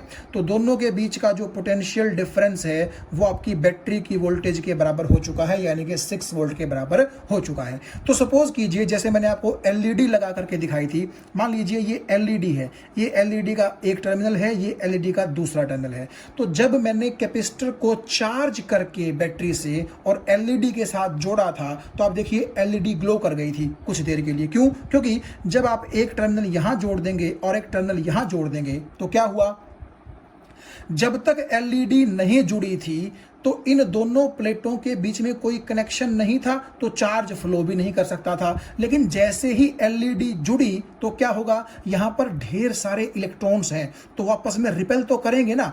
तो क्या होगा, जैसे ही उनको ये कंडक्टिंग पाथ मिल जाएगा, भाई ये वायर ही तो है एलईडी के अंदर से जो पास होकर के दोनों प्लेटों को आपस में जोड़ रही है, यानी कि बैटरी के दोनों कैपेसिटर की दोनों प्लेटों के साथ एलईडी जोड़ने का मतलब क्या है कि आपने एक कंडक्टिंग पाथ इलेक्ट्रॉन्स को अवेलेबल करवा दिया है प्लेट नंबर 2 से प्लेट नंबर 1 पर जाने के लिए। तो होगा क्या, ये इलेक्ट्रॉन ये इलेक्ट्रॉन ये इलेक्ट्रॉन ये सब इलेक्ट्रॉन इस तरफ फ्लो कर जाएंगे, तो यहां आ जाएंगे यहां आ जाएंगे यहां आ जाएंगे, तो यहां पर से नेगेटिव चार्ज खत्म, यहां से आपका पॉजिटिव चार्ज खत्म। कैपेसिटर की दोनों प्लेटों पर फिर से चार्ज कितना आ जाएगा, 0 चार्ज आ जाएगा। यानी कि आपका कैपेसिटर अपनी पूरी इलेक्ट्रिकल एनर्जी अब क्या कर चुका है, खर्च कर चुका है। और जब ये इलेक्ट्रॉन यहां से फ्लो कर रहे थे प्लेट 2 से प्लेट 1 पर, तो उस प्रोसेस में क्या हुआ, चार्ज फ्लो से करंट बना और उस करंट से ये एलईडी क्या हो गई, ग्लो हो गई। या आप ये कह लीजिए कि कैपेसिटर की दोनों प्लेट्स पर चार्ज के रूप में जो इलेक्ट्रिकल एनर्जी स्टोर्ड थी वो इस कैपेसिटर ने एलईडी को दे दी और एलईडी ने उसको लाइट एनर्जी के रूप में क्या कर दिया, कन्वर्ट कर दिया। और जैसे ही कैपेसिटर पर चार्ज 0 हुआ तो इसकी एनर्जी भी खत्म हो गई और आपका जो एलईडी था उसका ग्लो भी तुरंत क्या हो जाएगा, बंद हो जाएगा। तो यही रीजन था कि जब मैंने खाली कैपेसिटर को एलईडी के साथ जोड़ा था तो एलईडी नहीं ग्लो हुई थी। फिर उसके बाद मैंने कैपेसिटर को क्या किया, बैटरी के साथ जोड़ दिया, बैटरी के साथ जोड़ने से आपका कैपेसिटर चार्ज हो गया। और फिर उस चार्ज्ड कैपेसिटर को जब मैंने एलईडी के साथ जोड़ा तो उसने अपनी इलेक्ट्रिकल एनर्जी एलईडी को दे दी, उस एलईडी ने उसको लाइट एनर्जी में कन्वर्ट किया और जैसे ही वो एनर्जी लाइट एनर्जी में कन्वर्ट हो गई, आपके कैपेसिटर के पास कोई एनर्जी नहीं बची और एलईडी का ग्लो भी क्या हो गया, बंद हो गया, यानी एलईडी ऑफ हो गई। ये जो बात हमने कही थी कि charging of capacitor stops if potential difference between the plates of capacitor is equal to the voltage of battery, इसको आप इस तरीके से सोचें या इस तरीके से सोचें, बात एक ही है। देखिए यहाँ पर क्या है, 6 वोल्ट की बैटरी का ये 0 वोल्ट पर है टर्मिनल और ये 6 वोल्ट पर है टर्मिनल, और जो कैपेसिटर की दोनों प्लेटों के बीच में पोटेंशियल डिफरेंस 6 वोल्ट है, तो मैंने मान लिया ये प्लेट 0 वोल्ट पर है और ये प्लेट 6 वोल्ट पर है। तो क्योंकि आप देखिए ये प्लेट 6 वोल्ट पर और ये बैटरी का टर्मिनल भी 6 वोल्ट पर, तो दोनों सेम पोटेंशियल पर हैं, इसीलिए इनके बीच में कोई चार्ज फ्लो नहीं करेगा। इसका मतलब है प्लेट 1 से प्लेट 2 पर कोई चार्ज नहीं जाएगा, यानी बैटरी की वोल्टेज और कैपेसिटर की दोनों प्लेटों के बीच का पोटेंशियल डिफरेंस क्योंकि बराबर हो चुका है, इसलिए और ज़्यादा चार्ज दोनों प्लेटों पर पॉजिटिव या नेगेटिव अब नहीं आ पाएगा। या इसी सिचुएशन को आप इस तरीके से देखिए, जो बैटरी 6 वोल्ट की है आप उसको ऐसा बोल दीजिए कि नेगेटिव टर्मिनल उसका -3 वोल्ट पर है और पॉजिटिव टर्मिनल उसका +3 वोल्ट पर है। तो क्योंकि दोनों का पोटेंशियल डिफरेंस 3 - -3 6 वोल्ट ही तो बनेगा, तो ये बात भी बिल्कुल इसी तरीके से सही है। तो जब आपकी कैपेसिटर की दोनों प्लेटों के बीच का पोटेंशियल डिफरेंस 6 वोल्ट होगा, तो उसको भी आप ऐसे बोल दीजिए 0 और 6 ना बोल करके, मान लीजिए ये प्लेट -3 वोल्ट पर है और ये प्लेट +3 वोल्ट पर है, क्योंकि +3 -3 तब भी पोटेंशियल डिफरेंस कितना होगा, 6 वोल्ट होगा। तो इससे क्या होगा, जैसे इन दोनों का 6 वोल्ट था पोटेंशियल और पोटेंशियल डिफरेंस 0 था, तो इन दोनों का पोटेंशियल 3 वोल्ट है और यहाँ पर भी पोटेंशियल डिफरेंस कितना है, 0 है, और अब कोई चार्ज प्लेट नंबर 1 से प्लेट नंबर 2 पर फ्लो नहीं करेगा। ठीक है, ऐसा इसलिए हमने किया क्योंकि जो मैंने आपको यहाँ से बताया था कि 3 इलेक्ट्रॉन मैं यहाँ ले गया था, तो यहाँ पर 3 आपका पॉजिटिव चार्ज आ गया था, यहाँ पर 3 आपका नेगेटिव चार्ज आ गया था। तो सपोज कीजिए एक पॉजिटिव चार्ज की वजह से अगर पोटेंशियल +1 वोल्ट होता है और यहाँ पर एक नेगेटिव चार्ज की वजह से मान लीजिए पोटेंशियल -1 वोल्ट होता है, तो जैसे ही 3 इलेक्ट्रॉन यहाँ से यहाँ जाएंगे तो यहाँ का पोटेंशियल +3 हो जाएगा और यहाँ का पोटेंशियल -3 हो जाएगा, जैसा कि मैंने आपको यहाँ दिखा रखा है। पोटेंशियल डिफरेंस तब भी कितना रहेगा, 6 वोल्ट। तो अगर बैटरी का पोटेंशियल डिफरेंस और कैपेसिटर की दोनों प्लेटों के बीच का पोटेंशियल डिफरेंस आपस में बराबर हो जाए, चाहे आप ये पोजीशन मान लीजिए चाहे आप ये पोजीशन मान लीजिए, उस वक्त चार्जिंग ऑफ कैपेसिटर क्या कर जाती है, स्टॉप कर जाती है। तो चाहे आप इस तरीके से समझ लीजिए चाहे आप इस तरीके से समझ लीजिए, यहाँ पर भी 3 वोल्ट पोटेंशियल डिफरेंस 0, इसका मतलब चार्ज फ्लो नहीं करेगा। यही कहानी यहाँ पर है, बस यहाँ पर 6 वोल्ट की वजह से पोटेंशियल डिफरेंस 0 हुआ है। तो दोनों में से कोई भी सिचुएशन आप देख लीजिए, बात बराबर ही पड़ेगी। तो आप देखिए, जैसा कि अभी अभी हमने बात की थी कि Q is directly proportional to V, यानी कि आप इसको ऐसा समझ सकते हैं कि जो कैपेसिटर की दोनों प्लेटों के बीच का पोटेंशियल डिफरेंस है वो उतना ही ज़्यादा होगा जितना कि कैपेसिटर की प्लेट्स पर चार्ज आएगा। यानी कि अगर 0 चार्ज था तो पोटेंशियल डिफरेंस भी 0 था, और अगर चार्ज बढ़ रहा था तो पोटेंशियल डिफरेंस भी प्लेटों के बीच में क्या हो रहा था, बढ़ रहा था। यहाँ पर एक चीज़ मैं थोड़ा सा जिक्र कर दूँ, हो सकता है आप कंफ्यूज हो सकते हैं उस चीज़ में। देखिए, जब भी मैं Q बोलता हूं तो Q का मतलब दोनों प्लेटों के चार्ज से नहीं होता, सिर्फ किसी भी एक प्लेट पर जो चार्ज है उसके मैग्नीट्यूड से होता है। जैसे अगर इस प्लेट पर आपका +Q चार्ज आ गया था तो इस प्लेट पर आपका कितना आ गया था, -Q चार्ज आ गया था। ये चीज़ आपको समझ में आ गई थी। और जब इस पर पॉजिटिव चार्ज है इस पर नेगेटिव चार्ज है, तो मान लीजिए दोनों प्लेटों के बीच में पोटेंशियल डिफरेंस कितना है, V है। तो जब भी मैं इस Q की बात करता हूं, चाहे छोटा Q लिख लीजिए चाहे बड़ा Q लिख लीजिए, वो कोई प्रॉब्लम नहीं है, ठीक है। तो इस Q का मतलब होता है किसी भी एक प्लेट पर जो चार्ज है उसका मैग्नीट्यूड। मैग्नीट्यूड का मतलब आपको ये प्लस माइनस कंसिडर नहीं करना है। देखिए, अगर कोई आपसे पूछे कि टोटल चार्ज कितना होता है कैपेसिटर पर, तो कैपेसिटर तो इन दोनों प्लेट्स से मिलके बना है ना, तो इस पर +Q चार्ज इस पर -Q चार्ज, तो टोटल चार्ज कितना हो गया, 0।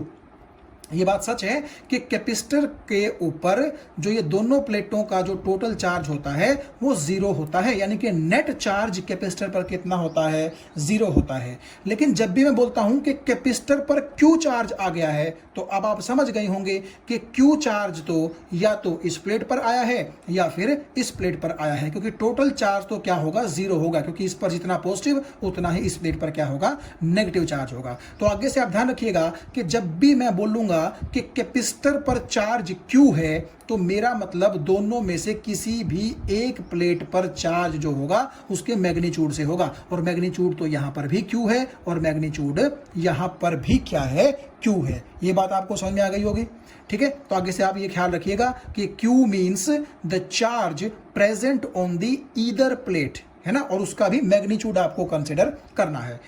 तो आप ये देखिएगा कि इन प्लेटों पर जैसे जैसे पॉजिटिव चार्ज बढ़ रहा था, इस पर जैसे जैसे नेगेटिव चार्ज बढ़ रहा था, तो दोनों के बीच का पोटेंशियल डिफरेंस भी क्या हो रहा था, बढ़ रहा था। यानी कि Q और V आपस में क्या है, डायरेक्टली प्रोपोर्शनल है।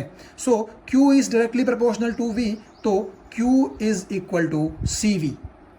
प्रोपोर्शनलिटी का साइन हट गया, इक्वल टू का निशान आ गया, और ये क्या आ गया, एक कांस्टेंट आ गया। यही जो कांस्टेंट है C, इसी को बोलते हैं कैपेसिटेंस। इसी को क्या बोलते हैं, कैपेसिटर की कैपेसिटेंस, और ये क्या है, कांस्टेंट होती है। अब देखिएगा Q is equal to CV, तो C किसके बराबर हो जाएगी, C हो जाएगी Q बाय V के। तो मैं आपको बता रहा हूं कि कैपेसिटर की जो कैपेसिटेंस है वो चार्ज या फिर पोटेंशियल डिफरेंस पर डिपेंड नहीं करती। ये बड़ी अजीब सी बात आपको लग सकती है।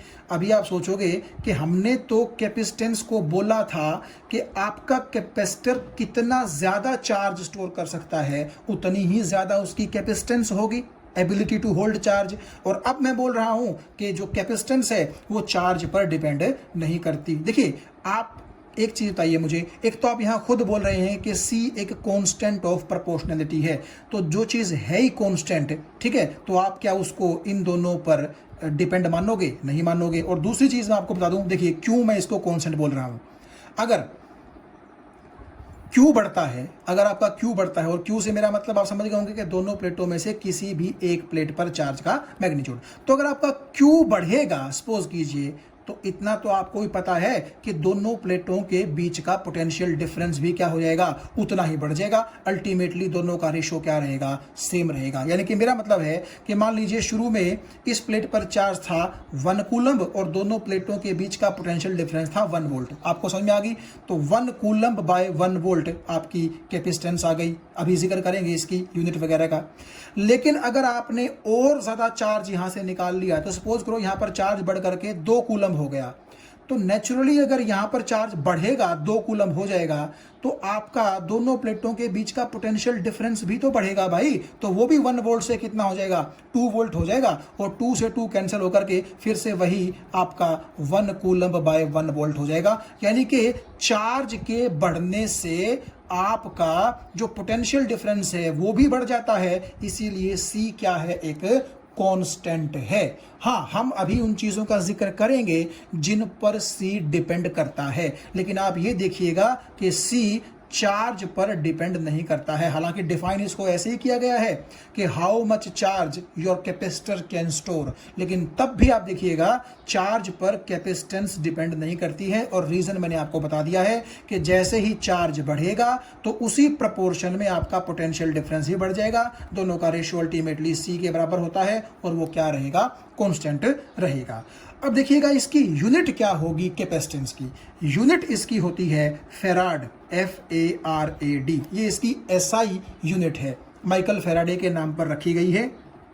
अब देखो, चार्ज की यूनिट होती है कूलाम्ब, ठीक है, और पोटेंशियल डिफरेंस की यूनिट होती है वोल्ट। तो ये जो कूलम्ब पर वोल्ट है आपका, इसी को क्या बोला गया है, माइकल फैराडे के ऑनर में फैराड बोला गया है। तो आगे से आप ध्यान रखिएगा कि कूलम्ब पर वोल्ट या फिर farad is the SI unit of capacitance. ये चीज आपको समझ में आ गई होगी। और आप एक चीज अब देखिएगा, मैं जिक्र करने जा रहा हूं कि किन किन चीजों पर जो कैपेसिटेंस है वो डिपेंड करती है। हालांकि ये चीज आप थोड़ा सा आगे चल करके समझ जाएंगे, लेकिन मैं अभी जिक्र कर दूं। पहली चीज है जो शेप और साइज है कंडक्टर का, उस पर डिपेंड करती है। किस पर, shape and size of conductor. इसका मतलब क्या है कि अगर ये प्लेटें कम साइज की हैं तो इसकी कैपेसिटेंस कम होगी कैपेसिटर की, और अगर इनका साइज ज़्यादा है तो आप देखिएगा कि इनकी कैपेसिटेंस भी क्या होगी, ज़्यादा होगी। दूसरा फैक्टर क्या है? दूसरा फैक्टर ये होता है कि इन दोनों प्लेटों के बीच में मीडियम कौन सा प्रेजेंट है। मीडियम, उस चीज पर भी कैपेसिटेंस क्या करती है? डिपेंड करती है। यानी इन दोनों प्लेटों के बीच में एयर है या कोई और मीडियम है, उस चीज पर भी डिपेंड करती है। तो अभी मैं आपको सिर्फ सहूलियत के लिए ये दो चीजें आपको बता रहा हूं कि जिन कंडक्टर्स का यूज करके आपने कैपेसिटर बनाया है, उन कंडक्टर्स के शेप और साइज पर डिपेंड करती है कैपेसिटेंस, और दूसरी मीडियम पर डिपेंड करती है कि मीडियम दोनों प्लेटों के बीच में कौन सा है। तो यहां आप देखिए Q is equal to C V, so C is equal to Q by V। Q का मतलब चार्ज, जिसका डायमेंशन फॉर्मूला होता है 80, आप जानते हैं, और पोटेंशियल या फिर पोटेंशियल डिफरेंस आप जानते हैं फॉर्मूले से, वर्क अपॉन चार्ज के बराबर होता है। तो ये चार्ज भी जब ऊपर चला जाएगा तो आप देखिए इस चार्ज का भी डायमेंशन फॉर्मूला क्या होगा? 80। तो 80 जब ऊपर जाएगा तो a स्क्वायर टी स्क्वायर हो जाएगा, और वर्क का डायमेंशन फॉर्मूला ये है।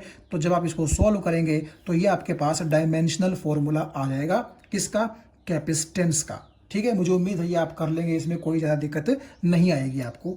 अब देखिए, मान लीजिए हमारे पास एक स्फेरिकल कंडक्टर है, स्फेरिकल कंडक्टर, और उसका हम कैपेसिटर बनाना चाहते हैं, उसके ऊपर चार्ज स्टोर करना चाहते हैं।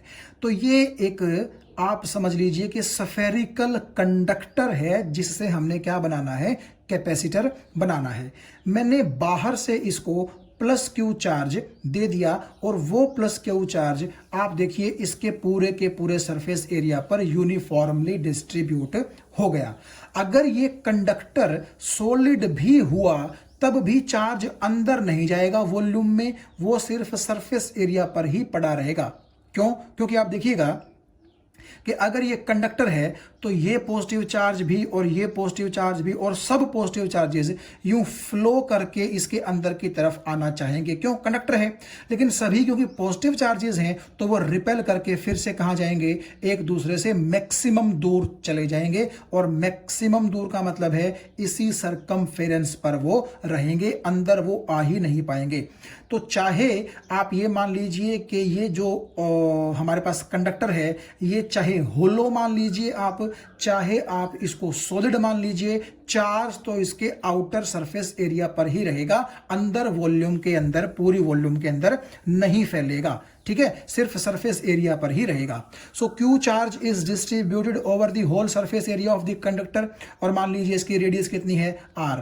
अगर मैं आपसे पूछूं कि इसके सरफेस पर कि कोई भी पॉइंट आप ले लीजिए, यहां ले लीजिए, यहां ले लीजिए, यहां ले लीजिए, उस सरफेस वाले पॉइंट पर पोटेंशियल कितना होगा इस चार्ज की वजह से? तो आपको मैंने पिछले कुछ वीडियो लेक्चर्स में एक चीज़ बताई थी, और ख़ास तौर पर जब मैं आपको गॉस लॉ की एप्लीकेशन करवा रहा था तो वहाँ पर एक स्फेरिकल शेल की वजह से हमने इलेक्ट्रिक फील्ड इंटेंसिटी निकाली थी। तो वहाँ मैंने आपको बताया था कि जो ये सरफेस पर चार्ज होता है, ये कुछ इस तरह की फीलिंग देता है कि मान लीजिए ये सारे का सारा चार्ज सरफेस पर ना होकर के कहाँ रखा गया है? सेंटर पर रखा गया है। रखा गया है मानने के लिए, एक्चुअल में तो ये सरफेस पे ही है। ठीक है, तो अगर हम ऐसा सोचें कि this whole charge can be supposed to be placed at centre, तो मान लीजिए ये टोटल चार्ज जो प्लस क्यू है ये यहां रखा हुआ है। रखा, मैं बार बार बोल रहा हूं, गया नहीं है, सिर्फ माना जा रहा है पोटेंशियल की वैल्यू निकालने के लिए। तो क्यू चार्ज से सरफेस पॉइंट रेडियस के बराबर डिस्टेंस पर ही तो होगा, तो क्यू चार्ज की वजह से आर डिस्टेंस पर पोटेंशियल कितना होगा? ये फॉर्मूला रहा उसका, ये फॉर्मूला हमने यहां पर लगा लिया। तो V is equal to 1/4 pi epsilon naught Q by R. तो आप ऐसा मान लीजिए कि एक खोखला जो है हमारे पास स्फीयर है, अंदर इसके एयर भरी हुई है, तभी एप्सिलॉन नॉट यहां पर आया है। अब देखो V इज इक्वल टू इसके, तो इस Q को V के नीचे ले आओ तो V बाई Q आपका इसके बराबर होगा। लेकिन आप देखिए कैपेसिटेंस जो है वो Q बाई V के बराबर होती है। समझ में आ गई बात? तो Q बाई V के लिए इसको आप पलट दीजिए तो ये भी पलट जाएगा, तो कैपेसिटेंस का हमारे पास क्या आ जाएगा? ये फॉर्मूला आ जाएगा। तो ये आपके स्फेरिकल कैपेसिटर की कैपेसिटेंस का क्या आ गया? फॉर्मूला आ गया। हालांकि जो कैपेसिटर मैंने आपको दिखाया था वो स्फेरिकल नहीं था, वो आप देखिए इस तरह एक सिलेंड्रिकल कैपेसिटर था। इस टॉपिक को करवाने का एक खास रीजन है क्योंकि लास्ट में हम अर्थ की कैपेसिटेंस की बात करेंगे, क्योंकि अर्थ भी क्या होती है, एक कंडक्टर ही होती है। तो क्योंकि अर्थ स्फेरिकल होती है इसीलिए मैंने आपको ये जो वीडियो के अंदर जो ऑब्जेक्ट दिखाया है ये भी कैसा दिखाया है, स्फेरिकल ऑब्जेक्ट दिखाया है। तो स्फेरिकल जो ये ऑब्जेक्ट है, ठीक है, चाहे ये होलो रहे या फिर ये आपका सॉलिड रहे, उसकी कैपेसिटेंस का फॉर्मूला ये रहेगा। अब इस कैपेसिटेंस के फॉर्मूले से C is equal to 4 pi epsilon naught R।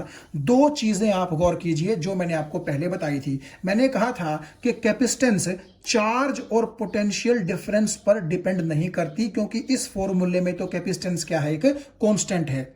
और मैंने आपसे कहा था कि कैपेसिटेंस दो चीजों पर डिपेंड करती है, एक तो shape and size of the conductor being used for making capacitor, और दूसरी चीज क्या थी कि एनवायरमेंट यानी कि मीडियम। तो अब यहां देखो आप, ये जो आपका कैपेसिटर आपने बनाया है स्फेरिकल कैपेसिटर, आप देखिएगा इसकी कैपेसिटेंस रेडियस के डायरेक्टली प्रोपोर्शनल है। यानी कि रेडियस ज्यादा होगी तो कैपेसिटेंस ज्यादा होगी, रेडियस अगर कम होगी तो कैपेसिटेंस कम होगी। तो सच में capacitance shape and size of the conductor पर डिपेंड कर रहा है कि नहीं कर रहा? भाई एक ये कैपेसिटर है छोटी रेडियस का, एक ये कैपेसिटर है बड़ी रेडियस का, तो क्योंकि इसकी रेडियस ज्यादा है तो नेचुरली इसकी कैपेसिटेंस भी क्या होगी, ज्यादा। तो इसकी शेप छोटी है तो इसकी कैपेसिटेंस कम है, इसकी शेप बड़ी है तो इसकी कैपेसिटेंस ज्यादा है। तो मुझे उम्मीद है ये शेप साइज वाला कॉन्सेप्ट आपको समझ में आ गया होगा। फिर मैंने आपसे कहा था मीडियम के ऊपर डिपेंड करता है। तो जैसे कि मैंने माना था कि ये मान लीजिए एक होलो कंडक्टर है मेरे पास और उसके अंदर एयर भरी हुई है, तो नेचुरली यहां पर एप्सिलॉन नॉट जो है वो एयर के लिए ही तो आता है। लेकिन अगर ये एक सॉलिड होता अंदर से, मान लीजिए लोहे की कोई बॉल होती सॉलिड, तो अंदर उसके एयर ना होती तो यहां पर एप्सिलॉन नॉट भी ना आता, यहां पर क्या आता, फिर एप्सिलॉन आता। ये बात आपको समझ में आ रही है? भाई एप्सिलॉन नॉट हम यूज ही कहां करते हैं, एयर या फिर वैक्यूम के लिए। और एयर या वैक्यूम के अलावा अगर कोई और मीडियम है तो वहां पर एप्सिलॉन नॉट नहीं बल्कि एप्सिलॉन आती। तो नेचुरली आप देखिएगा रेडियस की वैल्यू चेंज होने से भी कैपेसिटेंस चेंज होती है। तो ये जो एप्सिलॉन है या एप्सिलॉन नॉट है, इसके बदलने से भी तो कैपेसिटेंस की वैल्यू क्या होती है, चेंज होती है। तो ये चीज रिप्रेजेंट करती है मीडियम को और ये चीज रिप्रेजेंट करती है किसको, शेप एंड साइज को। तो इन दोनों चीजों पर यानी कि मीडियम पर और shape and size of conductor पर कैपेसिटेंस डिपेंड करती है। तो यहां देखिए, क्योंकि अर्थ हमारी एक जो है वो स्फीयर होती है, लगभग हम उसका शेप स्फेरिकल मान सकते हैं। तो स्फेरिकल कैपेसिटर की कैपेसिटेंस का ये फॉर्मूला होता है C is equal to 4 pi epsilon naught into R। ठीक है, तो अब देखिएगा इसी को यूज करके मैं कोशिश करूंगा कि अर्थ की जो कैपेसिटेंस है वो निकाल सकूं। ठीक, तो जो ये 4 पाई एप्सिलॉन नॉट है इसकी वैल्यू कितनी होती है, इसकी वैल्यू इतनी होती है। देखिए 1/4 पाई एप्सिलॉन नॉट की वैल्यू होती है 9 इंटू 10⁻⁹। ये हम कूलम्स लॉ में देख चुके हैं। तो जब आप इसका रेसिप्रोकल कर देंगे तो इसका भी रेसिप्रोकल हो जाएगा। तो 4 पाई एप्सिलॉन नॉट की वैल्यू इतनी आ गई, इस वैल्यू को आप यहां रख दीजिए। और आर का मतलब है अर्थ की रेडियस। तो अर्थ की रेडियस होती है इतनी 6.4 इंटू 10⁶ मीटर। ये भी एसआई में है और ये भी एसआई में है। तो जब आप निकालेंगे कैपेसिटेंस तो वो 711 माइक्रोफेराड आएगी। और माइक्रो का क्या मतलब है, 10⁻⁻⁶। तो आपको नहीं लगता कि ये एक बहुत ही छोटी कैपेसिटेंस है? तो आप खुद सोचिएगा कि जब इतनी बड़ी अर्थ की कैपेसिटेंस इतनी कम आ रही है, ठीक है, कम का मतलब हम इसलिए बोल रहे हैं क्योंकि हमें 10⁻⁻⁶ यानी कि माइक्रोफेराड के अंदर वैल्यू मिल रही है।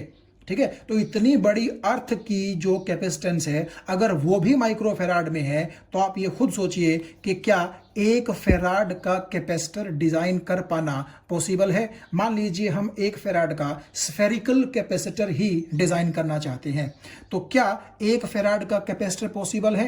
नहीं है पॉसिबल। क्यों नहीं है पॉसिबल? देखिए, अगर आपको कैपेसिटेंस चाहिए 1 फेराड, तो इसका मतलब है कि 4 पाई एप्सिलॉन नॉट आर किसके बराबर हो जाएगा? 1 के बराबर हो जाएगा, क्योंकि कैपेसिटेंस आपकी 1 फेराड है।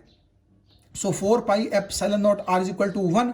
सो आर किसके बराबर हो जाएगा? 1 के नीचे इसको ले जाइए, 1/4 पाई एप्सिलॉन नॉट, और इसकी वैल्यू आप देखिएगा इतनी होती है, तो इतना मीटर। क्यों? ये आर का क्या मतलब है? Radius of that spherical capacitor. हम स्फेरिकल कैपेसिटर की बात इसलिए कर रहे हैं क्योंकि हमने फॉर्मूला उसी का डिराइव किया है, और हमारी अर्थ भी क्या होती है? एक स्फेरिकल कैपेसिटर की तरह से ही बिहेव करती है। तो अगर आप एक स्फेरिकल कैपेसिटर बनाना चाहते हैं 1 फेराड का, तो उसकी रेडियस इतनी होनी चाहिए, 9 गुना 10 की पावर 9 मीटर। आप खुद सोचो भाई, जब अर्थ की रेडियस ही इतनी है, तो क्या इतनी रेडियस की चीज अर्थ के ऊपर पॉसिबल है? बिल्कुल नहीं पॉसिबल है।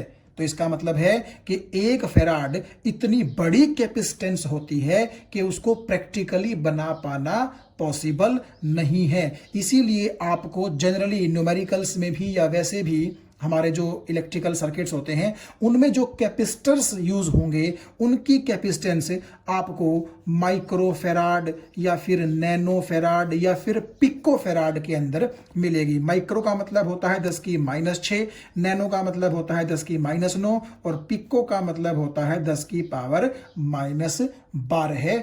ठीक है, तो इस तरह से आपको छोटी छोटी कैपेसिटेंसेस मिलेंगी।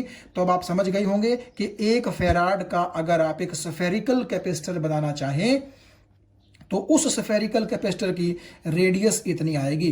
तो धरती की रेडियस इतनी और उसकी खुद की इतनी, तो इसका क्या मतलब है कि धरती के ऊपर उससे भी बड़ी रेडियस का एक स्फीयर बना पाना विच इज नॉट पॉसिबल। ठीक है, इसीलिए आप ऐसा मान सकते हैं कि 1 फेराड की कैपेसिटेंस का कैपेसिटर बना पाना पॉसिबल नहीं है। ठीक है, और ये मैंने आपको धरती की क्या निकाल करके दिखा दी है, कैपेसिटेंस निकाल करके दिखा दी है। लगभग 711 माइक्रो फेराड आपकी कैपेसिटेंस आएगी। तो चलिए लास्ट में एक बात छोटी सी और हम कर लेते हैं। हमारी वो बात बीच में छूट गई थी, मैं भूल गया था, अब मुझे याद आई है, तो मैं अब उसको वीडियो में ऐड कर रहा हूं। तो वो ये है कि आप ये देखिएगा कि कैपेसिटर की जो 2 प्लेट होती थी उनके बीच में एक डाई इलेक्ट्रिक रखा जाता था ताकि दोनों प्लेटें आपस में टच ना कर सकें। तो चाहे वो डाई इलेक्ट्रिक आप तेल लगा हुआ कोई कागज रख दीजिए, जैसा कि मैंने आपको कैपेसिटर तोड़ के दिखाया था, या फिर यहां जो हम बात करते थे, यहां हम बात करते थे कि दोनों कैपेसिटर की प्लेटों के बीच में कौन है? एयर है, क्योंकि एयर भी डाइलेक्ट्रिक होती है, इंसुलेटर होती है। तो आप सबसे पहले ये देखिए कि क्यों दोनों प्लेटों को हम टच होने से रोकते हैं, इंसुलेटर बीच में क्यों इनके रखा जाता है। तो अगर दोनों प्लेटें टच हो गई, मान लीजिए एक प्लेट इस तरीके से, दूसरी प्लेट इस तरीके से, और आपने दोनों के ऊपर ये बैटरी इस तरह से जोड़ दी, तो अब ये प्लेटें एक तरफ पॉजिटिव एक तरफ नेगेटिव चार्ज इकट्ठा नहीं कर पाएंगी।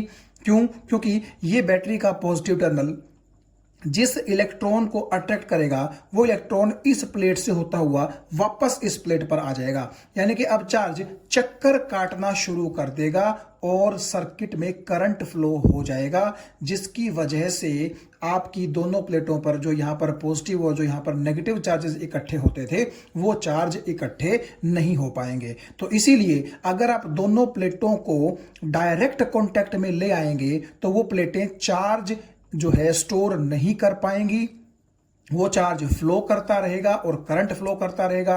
तो हमारा जो कैपेसिटर का काम था चार्ज को स्टोर करना, वो काम हमारा कैपेसिटर पूरा नहीं कर पाएगा।